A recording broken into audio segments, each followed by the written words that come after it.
Olá amigos, amiguinhas, dando continuidade à nossa releitura do livro Céu e Inferno, vamos pedir a permissão e a proteção de Deus Pai Todo-Poderoso, do nosso Mestre Jesus, os nossos guias, os bons espíritos que sempre nos acompanham, estejam conosco nesse momento, nos ajudando e nos intuindo para que a gente possa aproveitar bem essa aula de hoje. Nós estamos no capítulo 10. O capítulo 10 ele trata da intervenção dos demônios nas modernas manifestações. A gente já falou a aula passada até o item 9 e hoje a gente continua nessa intervenção, né? Nós estamos então no item 10. O meu aqui é na página 93. Então vamos lá. Não podereis obrigar nunca a presença de um espírito vosso igual ou superior em moralidade, pois vos faltar autoridade sobre ele. Mas, do vosso inferior e sendo para seu benefício, consegui-lo-eis, visto como outros espíritos vos circundam. Então, a gente não pode, obrigar um espírito. Na verdade, não pode obrigar nunca, mas como ele diz aqui, um superior jamais. Agora, um inferior pode acontecer.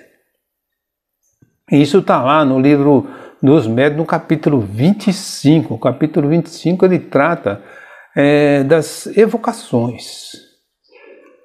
Continuando. A mais essencial de todas as disposições para evocar é o recolhimento. Quando desejamos tratar com espíritos sérios, com a fé e o desejo de bem, mais aptos nos tornamos para evocar espíritos superiores. Então, com fé, com recolhimento, a gente consegue evocar.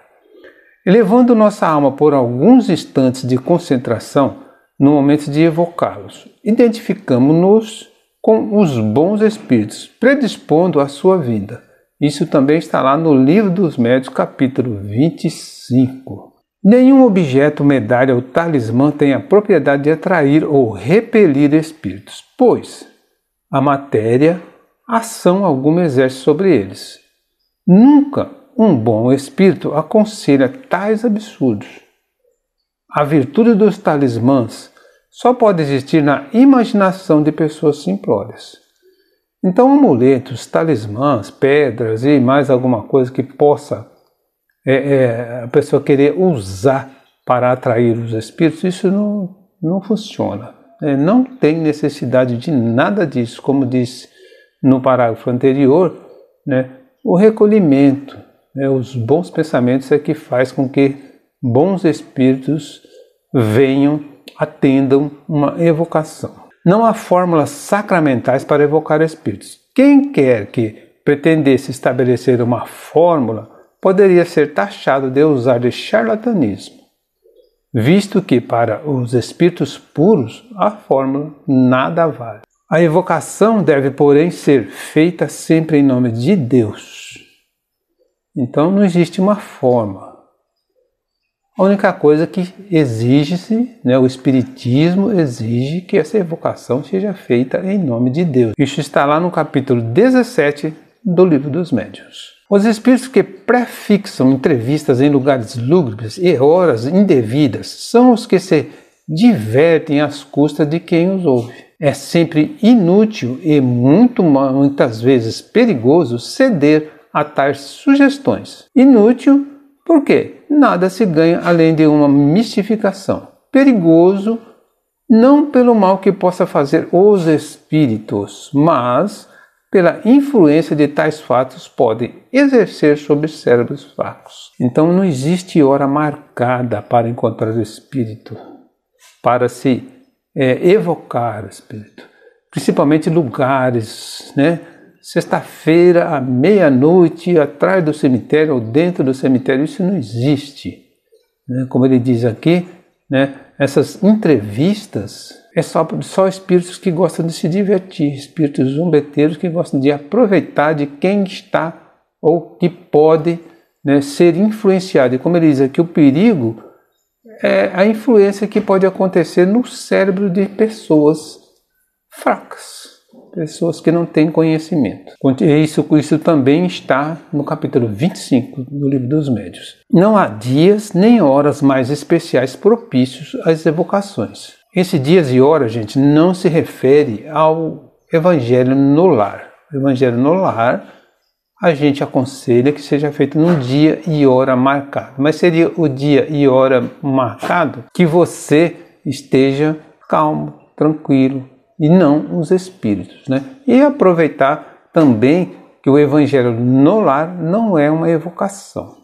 Não se deve evocar espíritos no Evangelho no lar. Isso, como tudo que é material, é completamente indiferente aos espíritos, além de ser supersticiosa a crença em tais influências. Então não tem que ser dia, não tem que ser na sexta-feira, não tem que ser...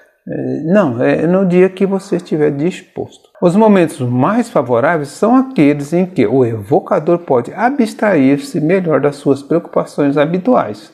Calmo, de corpo e espíritos. Livro dos Médiuns, capítulo 25.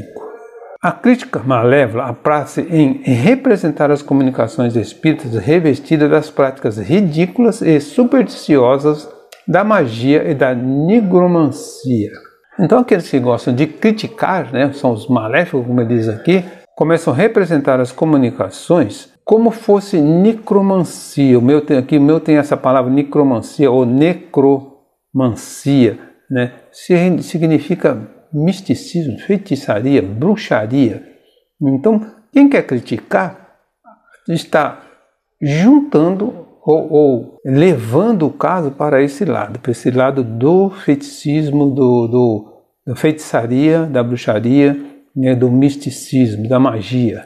Entretanto, se os que falam do espiritismo sem conhecê-lo procurassem estudá-lo, poupariam trabalhos de imaginação e alegações que só servem para demonstrar a sua ignorância e má vontade.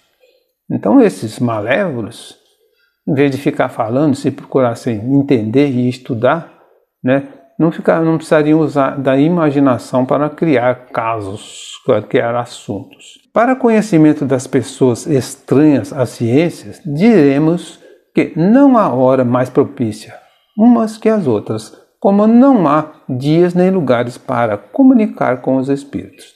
Diremos mais, que não há fórmulas nem palavras sacramentais ou cabalísticas para evocá-los, que não há necessidade alguma de preparo ou iniciação, que é nulo o emprego de qualquer sinais ou objetos materiais para atraí-los ou repeli-los, bastando para tanto o pensamento e, finalmente, que os médiuns recebem deles as comunicações sem sair do seu estado normal. Tão simples e naturalmente como se tais comunicações fossem ditadas por uma pessoa vivente. Só o charlatanismo poderia emprestar às comunicações formas excêntricas, exaltando-lhes ridículos acessórios. Então, o espiritismo não marca hora, lugar, data para ser evocado, né? O médium, quando ele recebe uma comunicação, é como se ele estivesse ouvindo uma pessoa falando com ele. Ele não perde a consciência. Existe ainda hoje alguns médiuns que são inconscientes, mas é muito pouco. Normalmente, o médium não sai do seu normal. É como se alguém estivesse passando para ele a mensagem. Só o charlatanismo, aqueles que gostam de aproveitar, que usam de certos desses expedientes. Isso tudo está lá no livro que é o Espiritismo, no capítulo 2, no item 49. O futuro é vedado ao homem por princípio, e só em casos raríssimos e excepcionais é que Deus faculta a sua revelação. Então, se alguém pretende revelar o futuro, alguém pretende saber o que vai acontecer no futuro, tem que entender que o futuro é vedado. Deus não permite, a não ser em casos muito especiais. Se o homem conhecesse o futuro, por certo, que negligenciaria o presente e não agiria com a mesma liberdade. Então, se conhecesse, né, perderia o mérito do conhecimento e do trabalho para poder chegar onde chegou. Absorvido pela ideia da fatalidade de um acontecimento, ou procuramos conjurá-lo ou não nos preocupamos dele. Deus não permitiu que assim fosse, a fim de que cada qual concorresse para a realização dos acontecimentos, mesmo que porventura desejaria evitar. Então cada qual contribui para que aconteça. Agora, se já souber, pode evitar ou pode não dar muita atenção. Então, por isso não é permitido saber o futuro. Ele permite, no entanto, a revelação do futuro quando o conhecimento prévio de uma coisa não estorva, mas facilita a sua realização, induzindo o procedimento diverso de que se teria sem tal circunstância. Então, Deus só permite o conhecimento do futuro quando isso vai ter alguma utilidade, quando vai ser útil. Como ele diz aqui, vai induzir o procedimento, vai ajudar. Caso contrário, não se conhece o futuro. Isso está lá no livro dos Espíritos, capítulo 10, na parte 3. O capítulo 10 ele trata da liberdade. Então, nesse item aí, na parte 3, é liberdade de pensar. A gente tem a liberdade de fazer, de pensar as coisas e não precisa ser induzido nem querer saber o que vai acontecer amanhã, daqui um mês ou daqui um ano. O futuro nos é vedado. Eu conheço um médium, conheço inclusive uma amiga, que cada 15 dias ela vem aqui, nós estamos em Santos, ela vem aqui na região do mercado em Santos, consultar uma médium que tem lá na casa para saber o que ela vai fazer durante aquele prazo. Quando passa aqueles dias que ela veio consultar, ela volta e está sempre consultando. A cada 15 dias consulta o que vai fazer para os dias seguintes. Então, que mérito tem? Qual o crescimento? Qual a evolução? Se acontecer alguma coisa, que mérito tem se ela já sabia que ia acontecer ou se fez aquilo para que acontecesse? Então, não tem mérito nenhum a gente saber o futuro. Não tem necessidade também. Os espíritos não podem guiar descobertas nem investigações científicas. A ciência é obra do gênio e só deve ser adquirida pelo trabalho, pois é por este que o homem progride. Então, os espíritos não ajudam. Se você conseguir alguma coisa, vai ser por mérito, pelo trabalho. Que mérito teríamos nós se, para tudo saber, apenas bastasse interrogar os espíritos? Qual mérito? Tudo o que você quiser saber, vai lá e pergunta. Não tem mérito nenhum. Por esse preço, se assim fosse, todo imbecil poderia tornar um sábio. Ele vai lá e pergunta e ele sabe o que vai acontecer e o que fazer. O mesmo se dá relativamente aos inventos e descobertas da indústria. Então, todas as descobertas são feitas de acertos e erros. Muitos erros para conseguir um acerto. Milhares de erros até para conseguir acertar alguma coisa. Chegado que seja o tempo de uma descoberta, os espíritos encarregados da sua marcha procuram o homem capaz de levá-lo a bom termo e inspiram-lhe as ideias necessárias, isto de modo a não lhe tirar o respectivo mérito, que está na elaboração e execução das ideias.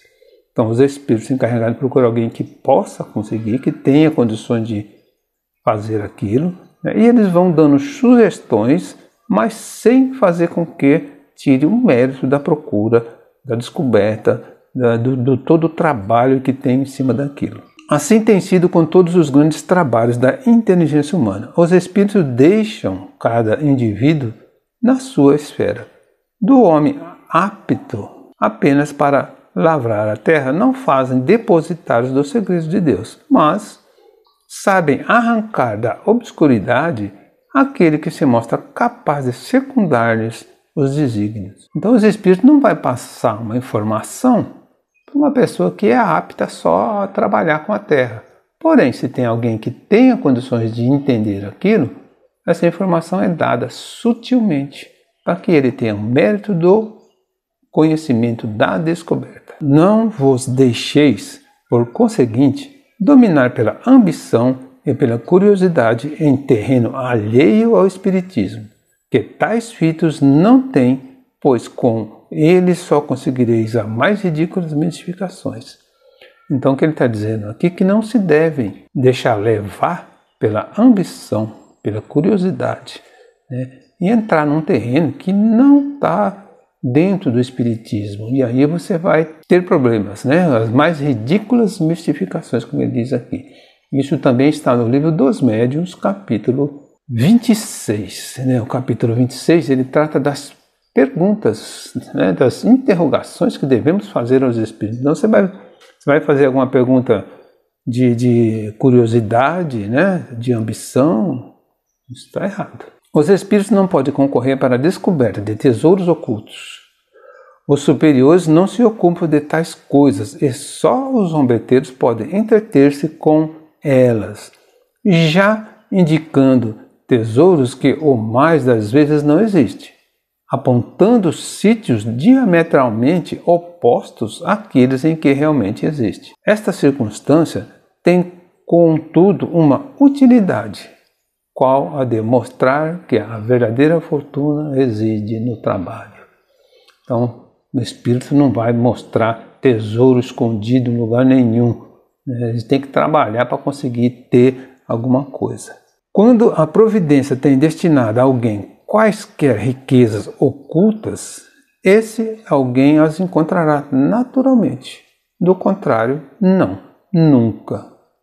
Isso também está no Livro dos Médiuns, no capítulo 26. Esclarecendo-nos sobre as propriedades dos fluidos, agentes e meios de ação do mundo invisível, constituindo uma das forças e potências da natureza, o Espiritismo nos dá a chave de inúmeros fatos e coisas inexplicadas e inexplicáveis de outro modo. Fatos e coisas que passam por prodígios em outra era. Então, o Espiritismo dá condições da gente entender coisas inexplicadas e inexplicáveis até então. Porém, o Espiritismo agora consegue explicar através da ciência. E em outras eras não eram entendidos, eram tidos como milagres ou prodígios. Do mesmo modo que o magnetismo, ele nos revela uma lei, se não desconhecida, pelo menos incompreendida, ou então, para melhor dizer, efeitos de todos os tempos conhecidos, pois que todos os tempos se produziram, mas cuja lei se ignorava e cuja ignorância brotava a superstição. Então o Espiritismo traz uma lei, uma instrução, né? Uma coisa que todo mundo já sabia, mas não tinha conhecimento ou não procurava estudar, né? Então usava-se a ignorância e a superstição para poder continuar com essas manifestações. Conhecida essa lei, desaparece o maravilhoso e os fenômenos entram para a ordem das coisas naturais. Então, para quem conhece a lei do Espiritismo, conhece o estudo do Espiritismo, já não é mais uma coisa sobrenatural, né? E sim um fenômeno físico, científico, pode ser provado pela ciência. Então, eis porque, né, os espíritos não produzem milagres fazendo girar as mesas ou escrever os mortos, como o milagre não faz o médico em restituir a vida ao moribundo. Então, se o médico consegue salvar alguém, não foi um milagre, ele conseguiu através do conhecimento da ciência. O físico, provocando a queda do raio, né, também não foi um milagre, ele fez por conhecimento científico. Quem pretendesse fazer milagres pelo Espiritismo não passaria de ignorante ou então de mero prestidigitador. Prestidigitador é a pessoa que faz manipulação com as mãos, né? Então a pessoa consegue manipular, fazer truques com as mãos. Isso também está no Livro dos Médiuns, capítulo 2. E o capítulo 2 do Livro dos Médiuns, ele trata do maravilhoso e o sobrenatural. Algumas coisas que antigamente achava que era sobrenatural, que era maravilhoso, esplendoroso, não era milagre. Então o capítulo 2 do Livro dos Médiuns trata disso. Pessoas há que fazem das evocações uma ideia muito falsa. Há mesmo quem acredite que os mortos evocados se apresentam com todo o aparelho lúgubre do túmulo. Então tem gente que acha que quando você vai fazer uma evocação de um espírito, né, de um desencarnado, né, como a gente sabe, todos os espíritos são de pessoas desencarnadas. Mas como diz na igreja que são evocação dos mortos, tem pessoa que acha que quando você vai evocar um espírito dos mortos, ele vai vir com o corpo todo dilacerado, mal cheiroso, ou com os ossos aparecendo ou balançando, né? Como ele diz aqui, né? Tais suposições podem ser atribuídas ao que vemos nos teatros ou lemos nos romances e contos fantásticos.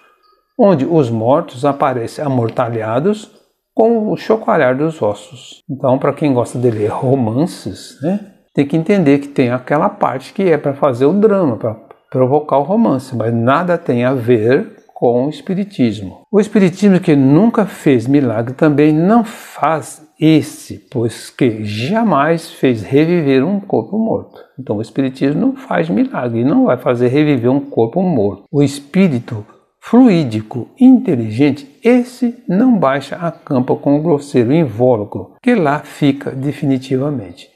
Então o espírito, que é o fluido inteligente, ele não vai para o túmulo. E o invólucro, como ele diz aqui, né, o grosseiro invólucro é o corpo físico, esse sim vai para o túmulo. O espírito e o perispírito não vão para o túmulo. Separa-se dele no momento da morte e nada mais tem de comum entre si. Então, né, o espírito separa do corpo físico e não tem mais nada a ver com ele. Não vai ficar apresentando o corpo todo destruído ou os ossos, uma caveira falante. Não, isso não existe. E essa informação também está lá no livro O que é o Espiritismo, no capítulo 2, no item 48. Item 11.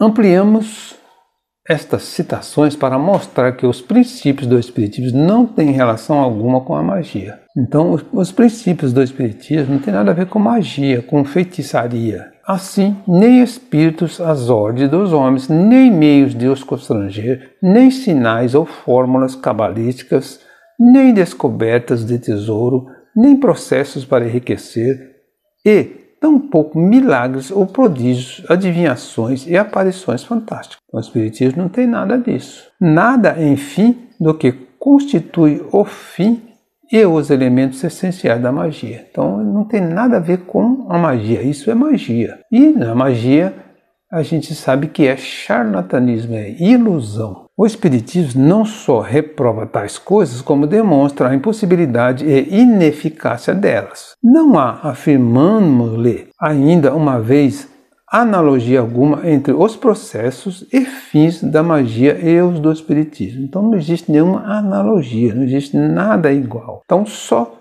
a ignorância e a má-fé poderão confundi-los dessa forma. Tal erro não pode prevalecer, uma vez que os princípios espíritas não se furtam ao exame.